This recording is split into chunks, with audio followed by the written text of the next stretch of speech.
living in this incredibly fast-paced, kind of uncertain world, it's really easy to feel like you're just reacting all the time. Just swept along. Yeah, like you're facing a new career challenge maybe, or chasing a big personal goal, and it just feels huge, overwhelming sometimes. Definitely. The scale can be daunting. So what if there was a way, like a shortcut almost, to cut through that noise? To find a real sense of clarity, maybe even control. That would be something. Well, that's exactly what we're going to explore today. We're taking a deep dive into an ancient idea that feels incredibly relevant right now. Okay. It's something that could really transform your perspective, empower you to, take charge. Sounds promising. So the mission for you listening in is to see how this principle might shift your journey, moving from just reacting to, living with real intention. Right. Active participation. Okay, let's unpack this a bit. We're really focusing on this concept. Act as if you already own it. Interesting phrase. It is, right. And it's not just some feel-good mantra. It's a powerful framework, and it comes directly from Stoicism, ancient philosophy. Stoicism, yes. Think about the potential here. Building resilience, finding real confidence, maybe even attracting success, and ultimately getting to that sense of inner peace. And what's fascinating here is that Stoicism isn't some, dusty old abstract thing. Right. It's actually a very practical Greek philosophy, born in Athens. Okay. And later championed by people like Marcus Aurelius, the Roman emperor. Wow, okay. And at its core, Stoicism really emphasizes rationality and virtue. That's the path to a good life, as they saw it. Rationality and virtue. Yeah, it teaches us this fundamental distinction. Focus hard on what's actually in our control. Like our thoughts, actions. Exactly. Our thoughts, our actions, our responses. And at the same time, calmly accept, maybe even embrace what's not in our control. External stuff, other people. Precisely. External events, other people's actions. This dichotomy of control, as it's often called, is really the bedrock of Stoic power. Yeah. And it's so relevant to what we're discussing. That distinction, that feels like where the magic happens. Because acting as if you already own it, it isn't about like wishful thinking, is it? Or pretending you're someone you're not. No, not at all. It's much more grounded. It sounds like it's more about embodying the virtues, the characteristics of the person you want to be. Right now. Or based on what you can control. So for instance, if you want to lead a project, instead of waiting for the job title, you start acting like a leader now, making clear decisions, communicating assertively, taking initiative, maybe in small ways first. That's it, exactly. You adopt the mindset and the behaviors. You're transforming your internal state, which naturally changes your external actions. Right. Precisely. And this shift, it goes way beyond just positive thinking. This is Stoic practice. Praxis, okay. It's about taking profound responsibility for your thoughts, your actions, your emotions. Owning them completely. Yes. To truly own these means recognizing you have the inherent power to shape your responses no matter what's happening externally. That's powerful. When you internalize this, you're not just visualizing success, you're actively practicing the virtues. Courage, wisdom, justice, temperance. The things someone who's achieved that goal would naturally have. Exactly. They possess those virtues. Yeah. And this kind of self-training, it leads to real psychological benefits like increased self-esteem, less anxiety. Because your self-worth isn't tied to unpredictable outcomes anymore. Exactly. It's anchored internally. Okay, that really does flip the script, doesn't it? It does. Instead of feeling like, a victim of circumstances, you realize you have agency. So how do you actually do this? What are some concrete steps for you, the listener, to start embodying this act as if mindset? Well, one powerful Stoic technique is something called the premeditation of evils. Sounds a bit grim. It does, but it's not about dwelling on the negative. It's about mentally preparing for challenges. So when you're acting as if you've got the goal, Okay. you also consider what obstacles someone in that position might realistically face. Right. Anticipate the bumps. Yes. And then you proactively develop your virtuous responses to those bumps. How would the you who owns it handle this? I see. It's preparation. Exactly. And for daily practice, something like reflective journaling becomes a really profound tool. Not just for setting goals, but for self-mastery. Oh, so? You reflect on moments maybe where you didn't quite act like the person you aspire to be. No judgment, just observation. Okay. And then you visualize how you would respond virtuously next time. You rehearse it mentally. Like training your responses. Yes. And similarly, positive affirmations. They aren't just reciting words. From a Stoic view, it's a conscious act of assent. Assent. Assenting to empowering thoughts. Deliberately choosing those over unhelpful impressions or automatic negative thoughts. That's a core Stoic discipline, managing your assent. Wow. Okay, and, we've seen this principle, or something like it, in action with successful people, even if they don't explicitly label it Stoicism. Oh, absolutely. Like, think of someone like Oprah Winfrey.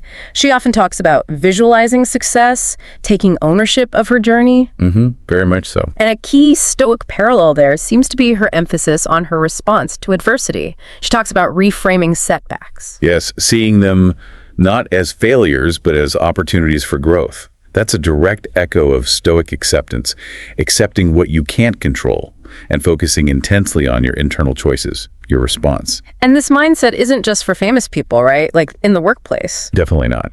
Professionals who adopt this tend to take more initiative. They act like they own their role, their project. Which often leads to advancement, I imagine, and probably more fulfillment too. Very often, yes. And it helps in relationships too. Fostering open communication, accountability, acting like the partner or friend you aspire to be leads to deeper connections. Okay, but let's be real for a second. Adopting this kind of ownership mindset, it's not always a walk in the park, is it? No, absolutely not. It takes practice. We all face those, mental barriers. Self-doubt pops up, fear of failure. Very common. Often rooted in past experiences or maybe societal expectations we've internalized. So how does the Stoic approach help you navigate those inner hurdles? Well, from a Stoic perspective, those doubts, those fears, Yeah. they're just impressions, initial thoughts or feelings that pop up. Impressions, okay. The key isn't necessarily to eliminate them entirely. That might be impossible. It's about managing our assent to them. There's that word again, assent. Choosing whether to believe the impression. Exactly. So instead of just automatically accepting the thought, I can't do this, a Stoic would pause and question it. How? Ask, is this thought actually rational? Is believing this serving my highest good, my goal of living virtuously? Interrogating the thought. Yes. And then you actively choose to affirm your capabilities instead. Maybe something like, I am capable of figuring this out, or I can handle challenges. Right. You choose the more empowering thought. You choose the thought aligned with the you who owns it. It also really helps to break big goals down, smaller, manageable steps. Reduces the overwhelm. Exactly. And each small success builds that internal fortitude, that confidence. It also changes how we view setbacks. How so? Stoicism teaches us to see them not as reasons to quit, but simply as part of the process, expected even. Each obstacle is genuinely reframed as an opportunity. An opportunity? For what? An opportunity for growth, a chance to practice resilience, persistence, wisdom, all those virtues. That sounds incredibly connected to mindfulness, the idea of observing thoughts, choosing responses. That's an excellent connection, yes. Really? Mindfulness aligns perfectly with Stoic principles. How do they work together? Well, mindfulness is just being fully present and aware, right? Aware of your thoughts, feelings, surroundings without immediate judgment. That awareness is crucial for gaining that space between an impression and your response. The space where you can choose your assent. So mindfulness helps you notice the impression before you automatically react. Precisely. By cultivating mindfulness, you get a clearer picture of your automatic reactions, and you can more effectively, more intentionally take ownership. Makes sense. Techniques like meditation or that reflective journaling we mentioned, they enhance this awareness. How does meditation help specifically? Even just a few minutes a day. It can help clear the mental clutter, foster a sense of calm.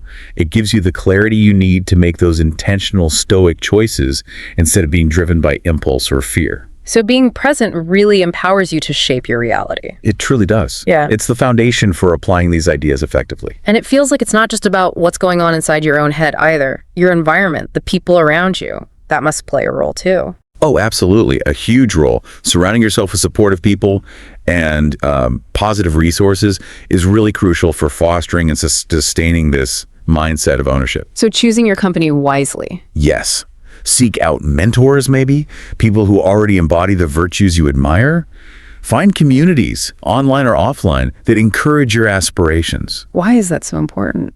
Positive relationships provide essential motivation, but also accountability. They can gently remind you, or you can remind yourself through them, of the person you're acting as if you already are. Like a support network for your chosen mindset. Exactly.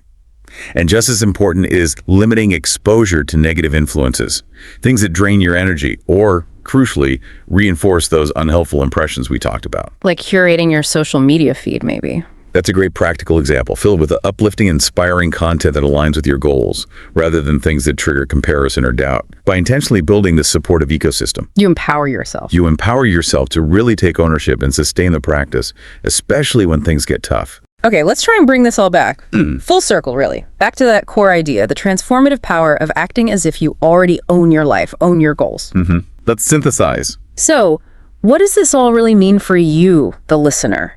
Embracing this mindset, it clearly does more than just boost confidence, right? Much more. It actively empowers you to take those proactive steps towards what you want. It's about adopting that very practical Stoic approach. Yes, which encourages that resilience, that rational acceptance of what you can't change. And that laser focus on what you can control, your internal world, your responses. And the key insight here is weaving it all together. Integrating those mindfulness practices we discussed. Like meditation and journaling. Yes.